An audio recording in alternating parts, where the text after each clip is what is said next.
Привет, Сергей. Здравствуйте.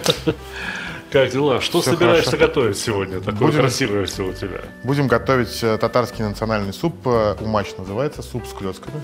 Татарский? Татарский. И ты туда вот сельдерей? Совсем чуть-чуть для пряности бульона добавляю.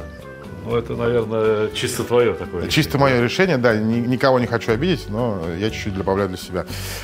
Грудинка, колено говядины, ну и овощи.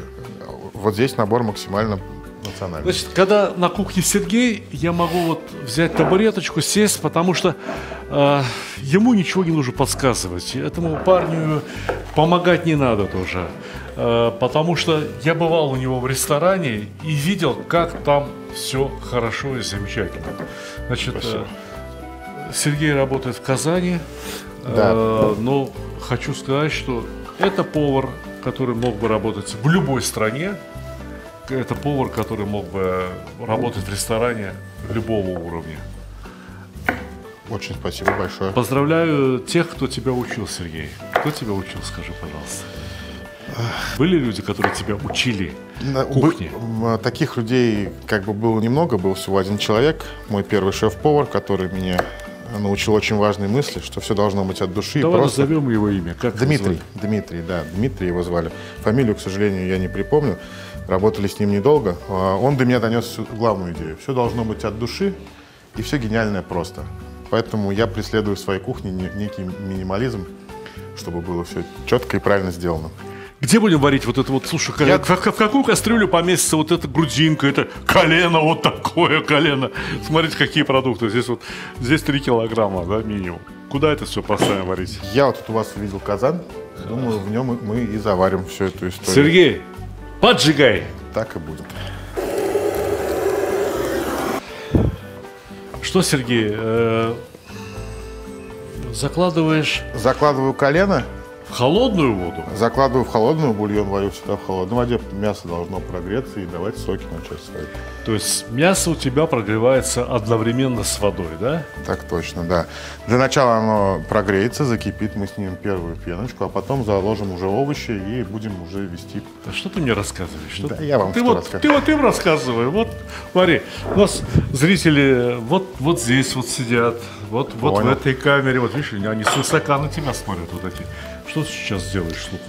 Сейчас прокалываю его и буду загружать его вместе с шелухой, чтобы и цвет у бульона был хороший, и соки выходили. Для этого, собственно говоря, и прокалываю его. Так, перец я кладу только в заднюю часть, попки, да, морковку целиком. Морковь у нас хорошая, мытая. Морковка потом удаляется, да? Да, морковка, лук. Не пойдет, нет, в тарелку все это дело не пойдет, поэтому прям так и загружаем. Бульон будет от этого цветнее и вкуснее. Сельдерей, как я и сказал, я возьму вообще чуть-чуть, потому что если с ним переборщить, он закислит маленечко бульон. Ну, на кнор это будет похоже. Это будет похоже, да. Будет похоже. Поэтому его будет чуть-чуть. На такую кастрюлю, я думаю, вот этого кусочка будет достаточно, на такой казанок. Насчет вот этих вот попок от болгарского перца, морковки вот такой вот. Однажды мне довелось готовить на кухне вместе с одним из лучших поваров французов, с которым я встретился за свою жизнь. Да, он работает в Москве, его зовут Жером, очень умный парень. Так вот, мы с ним готовили плов, я начал обрезать, значит, попки от морковки, там, попки от лука и бросать это все в мусорное ведро. Он говорит, нет, подожди, вот целлофановый пакетик, давай будем складывать туда. Зачем тебе это, Жером? Богатейший ресторан, там что хочешь есть, там средний чек там бешеный. Говорит, я потом буду варить бульон. Да, все верно. Все это в марлечку завернул, положил бульон, достал, выкинул. В бульоне чем больше продуктов, тем он получается вкуснее. Хотите вкусный чай, сыпьте больше заварки. Вот и все. Все верно. Что, чеснок бульон положишь? Чуть-чуть положу тоже, да. У нас... Попробую. Чуть-чуть. Видите, раздавил тоже прямо с шелухой, да? Прямо с шелухой, да. Вот это все потом, да, вот эти вот веточки от петрушки, там, не знаю, от чего еще. Вот 4 зубчика чеснока, это все потом на выброс. Это просто украшение бульона. Как, в общем-то, как лавровый лист. Вот лавровый лист. Да, лавровый лист. Да, вот лавровый лист же тоже не едят. Дорогие друзья, во-первых, мои книги всегда можно купить на сайте stalih.ru. Мы их отлично упаковываем, доставляем, и при желании покупателям я могу поставить какой-то личный автограф. Но еще мои книги можно купить на сайте megamarket.ru. Я внизу дам ссылку обязательно. Почему удобно покупать на сайте Мегамаркет? Во-первых, там сейчас проходит колоссальная акция. 31% кэшбэка. Что это означает? Вы покупаете вот эту шикарную книгу «Плов», либо вот эту шикарную книгу «Казан» за 3950 рублей, а вам начисляется кэшбэк 1225 рублей. Понимаете? Ну, вот посмотрите, просто шикарно. 543 рубля за недорогую книжку «Мангал». Недорогая, но очень полезная. И так далее. Книжка «Сталих Видеобук» никогда не продавалась ни в каких маркетплейсах, а теперь продается на сайте Мегамаркета. И кэшбэк 1178 рублей. Но это еще не все. Некоторые люди ухитряются покупать мои книги. Знаете, за сколько? Вот посмотрите. Человек купил книжку «Мангал» и заплатил всего лишь навсего 18 рублей. Кто-то купил книжку «Плов» и заплатил 40 рублей. Но вот эти люди, вот они уже получили, доставлено покупателям, здесь написано, вот эти книги уже получили люди. «Счастье кулинара», «Сталих Видеобук», «Плов. Кулинарные исследования». Они заплатили, знаете, сколько? 0 рублей. Каким образом? Если вы пользуетесь карточками Сбера, то там начисляются особые бонусы. Сбер спасибо. И многие не знают, как их потратить. Значит, заходите на сайт Мегамаркета, ищите кулинарные книги Сталика Ханкишиева. Потом я вас отдельно хочу попросить. Значит, вот здесь есть возможность выбрать среди продавцов. Выбирайте Сталих Ханкишиев. Значит, почему это необходимо сделать? Дело в том, что очень многие какие-то магазины продолжают торговать моими книгами, но это остатки книг, которые кочевали со склада на склад и неизвестно в каком состоянии. У меня книжечки новые, отлично упакованные, вы получите и будете очень рады. Итак, по Сбер спасибо можно получить даже бесплатно, либо заплатить столько, сколько вам удобно. Можно получить огромный кэшбэк 31%. И кроме того, шикарный выбор для подарка, да и просто для себя любимого. Итак, мясо у нас приготовилось. Бульончик. Супер приготовилось. А? Супер приготовилось. Супер приготовилось, да. Сейчас заберем отсюда лишнее, что нам не пригодится.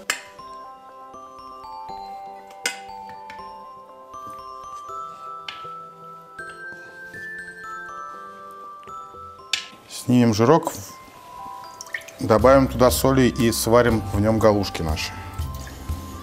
В жирной части были. В жирной части, да, чтобы галушки были вкуснее. Вот это грамотно, вот это хорошо. Вот то, что сейчас Сергей снимает, на старом поварском языке называется брез. И даже есть термин брезирование. В этой смеси бульона и большой части вот жира, который выделился во время варки, можно приготовить очень многие продукты. Ну, можно его взять, развести водой, добавить туда соли как следует и сварить галушки. Ведь мы сегодня варим суп с галушками, татарский суп с галушками. Ты, Сергей, знаешь, что скажи? Вот скажи, итальянцы варят свои спагетти, не знаю, пасты, да? Ага. И добавляют туда оливковое масло. У татар традиционный жир – это вот то, что жир животного происхождения. Поэтому у нас вода с жиром. Так, для теста нам понадобятся и яйца, мука и чуть-чуть бульончика для того, чтобы галушка не получилась жесткая на одном яйце, как ньокки у итальянцев, так скажем. Куда нам? Зачем нам эти ньокки? Давай, Сергей, начинай.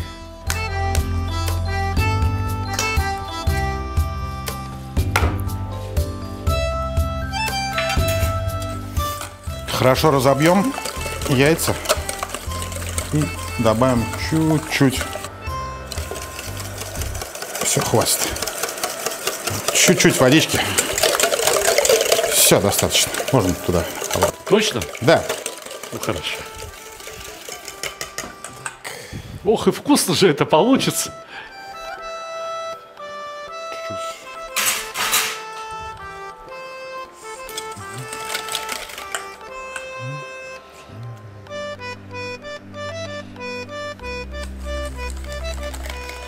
Так, очень хорошо все перемешиваем, чтобы не было комочков. До однородного состояния все замешиваем.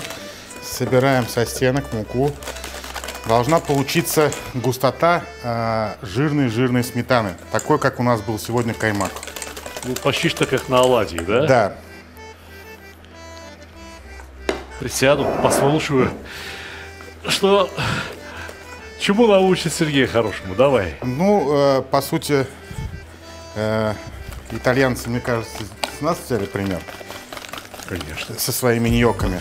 Сомневался, что ли, когда-нибудь? Никогда не сомневался. Так, я думаю, еще одна ложечка и будет достаточно. Все наше, все татарское. Все татарское, да. Я, как выросший в Татарстане, заверяю.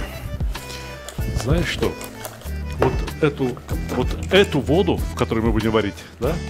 Мы же ее потом пить не будем, да? Нет. Это... Ее можно даже чуточку пересолить, чтобы вот в галушки-то попало столько соли, чтобы они вот стали вкуснее, чтобы, когда эти галушки в рот попадали, чтобы слюна выделялась. Понимаете? Там уже все есть для этого. Там есть яйца, там вот есть вот жирная часть бульона, мука хорошая, татарстанская мука. Знаете, здесь в Татарстане хлеб покупаешь, и тоже очень вкусный. Вот мне в Москве такого хлеба очень не хватает. Не знаю, почему там пекут хлеб такой. Ладно, не буду обижать пока что. Так, тесто готово. Соли пока посолим. Да. Закинем прям 2 чайных ложечки или 1 столовую, чтобы бульон был сильнее и чтобы клетки, галушки были тоже вкусные. Вот это жидкое тесто туда? Да, оно сразу схватится и получится как такая ленивая ньока. Как татарский коймак, вот эти, как такие оладушки, да, которые дают вот такие. То есть на самом деле то в сковородку и в печку, да, или просто на сковородку, а это в бульон. Интересно. Я все детство ел этот суп, как мне моя матушка говорила. Пока закипает, может быть, мясо займемся? Можем. Что матушка говорила-то в детстве? Что я, кроме этого супа, ничего больше не ел. Что у меня был приоритет суп с клетками и ничего более. Святая женщина. Пахнет мясо. Пахнет. Во-первых, мясо вкусное. Если, Сережа, для меня оставь кусочки с жирком. Вот я как раз вот для вас и хотел этот кусочек оставить. Да, я его даже резать не буду. Вот правильно делают. Что его резать? На нем отличный жирок, на этом кусочке мяса. И там вот на маслах, на коленях очень жилки такие. Ох. Они разварились, знаете, как вот почти что как в холодце бывает. Да, чтоб кости были крепкие и суставы кости здоровые. Наши кости имеют в виду, да? Да, и суставы здоровые. Всем советую, употребляйте костный мозг и как можно больше коллагена вот с этих вот косточек. Проверено временем. Сколько лет тебе, Сергей? 35. 35. И тьфу-тьфу-тьфу, чтоб не сгладить, но, наверное, благодаря этому косточки-то и не ломаются у моей на 35 лет. Был повод? Был повод, падал тут недавно, сбила меня машина на самокате. Та же, кстати, противная штука самоката. Что случилось с машиной? Машина в крошку. Сергей Валерьевич за ребро подержался и пошел дальше. Ну, как есть. Так, надеюсь, это... Достань ее сюда, вот эту голяшку, вот эту вот хочу, вот хрящик. Смотри. Вот самое вкусное. Вот это пусть кто не понимает, вот это пускай кушает. Вот самое вкусное. Вот оно дрожит аж. Вот все, что дрожит, то и вкусно. О, вот это вот дает силу, Да. молодость и красоту. Сергей, бульон закипел. Все, бегу, возвращаемся к делу. Итак, нагреваем маленько ложечку, для того, чтобы тесто к ней не прилипло. И... Чтобы тесто не прилипло, ложку нагреть. Да, как Молодец. раз жир на этой. Уже с который раз сегодня? Второй или третий раз я чему-то учусь у Сергея. И начинаем запускать эти наши клетки.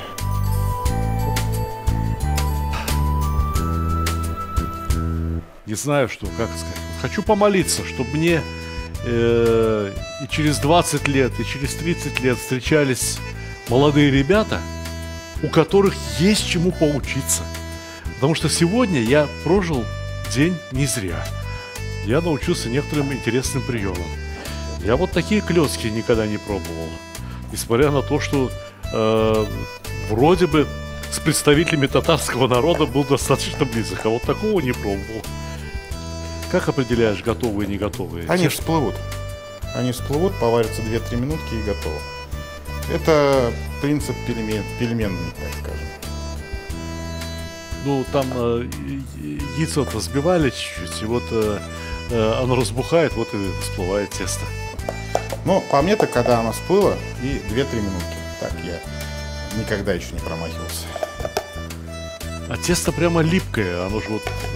Там много яиц, тесто прямо Да, липкое. чтобы оно было густое, сметана, соответственно. Тесто всплывает, оно похоже как будто куски жирного мяса. Тесто на мясо тоже похоже, слушай. Кто-нибудь пройдет мимо, скажет: фу, один жир, и пусть проходит. Нам больше достанется. Ну вот, готовили полный казан. А кушать-то в итоге и нечего. Что из галушек? Раз-два. Ну, бульончику похлебаешь, и сила. И сила появится. Бульончик наваристый, жирный, очень хорошо.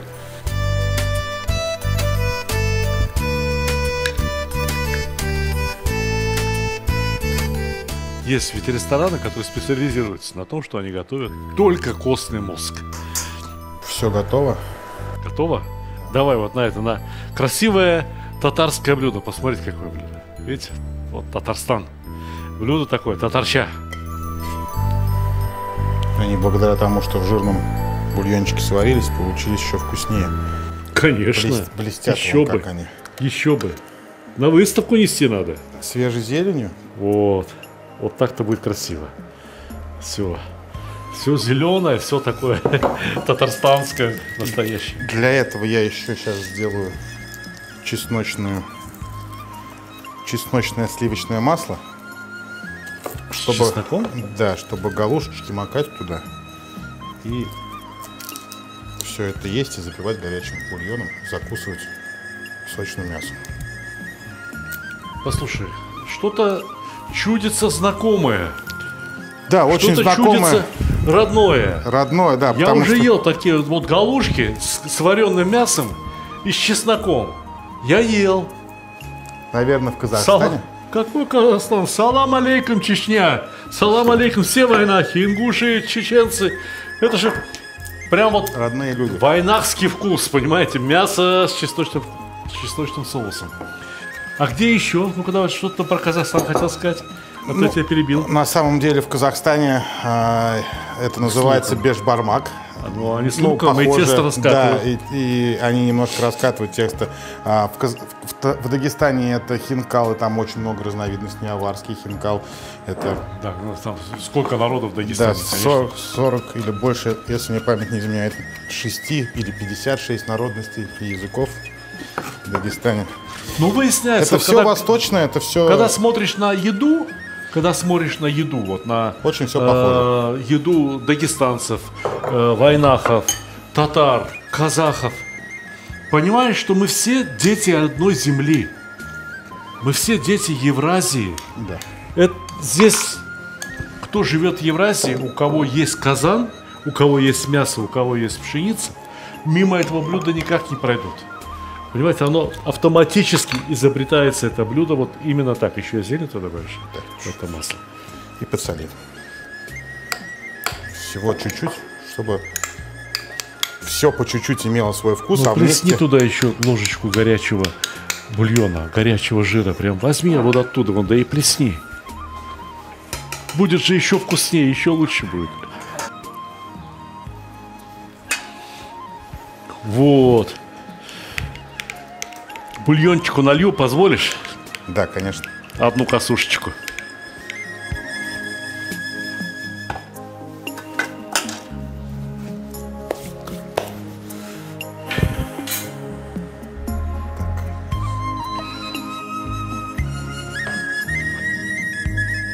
Как называется эта волшебная еда по-татарски, как называется?